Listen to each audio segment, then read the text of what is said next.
Nous devons aider le continent africain. To live with us, the European dream. Good friend of Taiwan.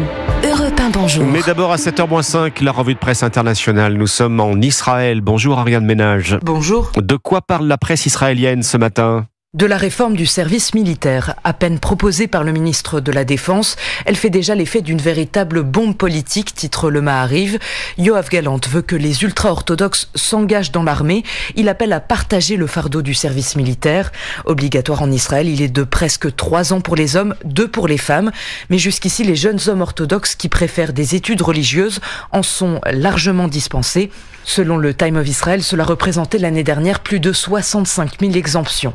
En pleine guerre, cette réforme est aussi un défi politique majeur pour Benyamin Netanyahou.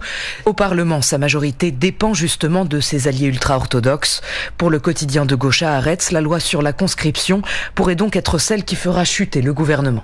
Nous sommes aussi en Irlande avec vous, Clémence Pénard. Vous êtes à Dublin pour Europe 1. Qu'est-ce qui fait les gros titres des journaux irlandais ? Eh bien, les agriculteurs qui sont solidaires de leurs collègues en Europe. Des manifestations Enough is Enough, traduisez Trop c'est trop, ont été organisées par l'IFA, l'association des agriculteurs irlandais, explique The Irish Times. Un convoi d'une centaine de tracteurs est ainsi allé jusqu'à l'aéroport de Cork, rapporte The Irish Farmers Journal.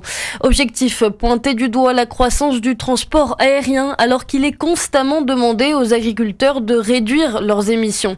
Selon Francie Gorman, président de l'IFA, les paysans irlandais sont tout aussi frustrés que leurs collègues en France, en Allemagne ou en Belgique, cite The Examiner.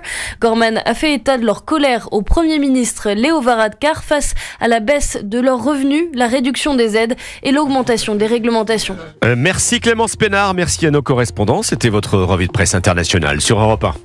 7h, 9h.